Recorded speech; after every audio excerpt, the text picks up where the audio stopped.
বর্তমান সময়কার রাজনীতি মানেই হচ্ছে অ্যাডজাস্টমেন্ট এবং পরস্পরের সাথে সহমর্মিতা, সেইটা বজায় রেখেই আমরা এই লড়াইটা করতে চাই। এবং সেই লক্ষ্যে আমরা বলবো, বিশেষ করে বড় একটা দুটো দলকে বলবো, এখন মাথা ঠান্ডা করে যত তাড়াতাড়ি সম্ভব এই সংকট নিরসনের পথে হাঁটেন। যদি মনে করেন সরকার এটা করবে, আমি ব্যক্তিগতভাবে বলবো তাদেরকে সেই দায়িত্বশীল আচরণ করতে বর্তমান সময় পর্যন্ত আমি দেখছি না।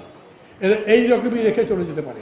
আপনাদের মনে আছে ডক্টর মোহাম্মদ ইউনূস শপথ নেবার আগে ফার্স্ট টাইম যখন ফিরেছিলেন, এয়ারপোর্টে তাকে বিভিন্ন প্রশ্ন করছিল, উনি বিরক্ত হয়ে হাসতে হাসতে আবদারের মতো করে ভালো সম্পর্কের ভিত্তিতে বলেছিলেন, আমি যা বলছি তা শুনতে হবে, নাহলে কিন্তু আমি চলে যাব। আমার মাঝে মাঝে ভয় ভয় করছে, যেন উড়াল দিয়ে যান, খুঁজেই পাচ্ছেন না, তখন কী হবে যদি হয় এরকম। এখন যে পরিস্থিতির মধ্যে পড়েছেন, সেই পরিস্থিতির জবাবটি উনি দিতে পারবেন। কেন আপনি বললেন যে আপনারা ডিসেনশন সহই এই প্রস্তাবটা দেবেন, এখন বদলে দিলেন? যদি বদলেই দিতে চান তাহলে কেন তাদের সঙ্গে আলোচনা করলেন না?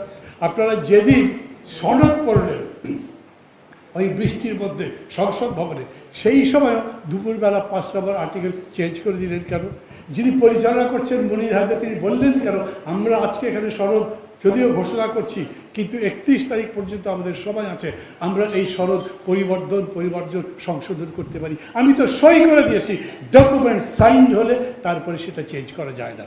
কিন্তু এরকম বক্তৃতাও তারা করেছেন।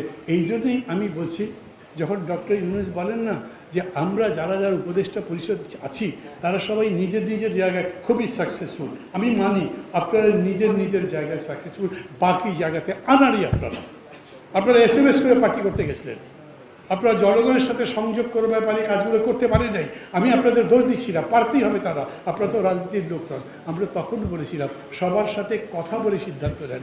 এই যে এত বড় সিদ্ধান্তটা নিলেন, সেই সিদ্ধান্ত নেবার সময়ও যারা যারা স্টেক হোল্ডার, যারা অংশী, যারা এতে আক্রান্ত হতে পারে তাদের সঙ্গে কথাই যে বলেননি, এটা কোন অ্যাটিচিউড, কী কারণে করছেন এগুলো?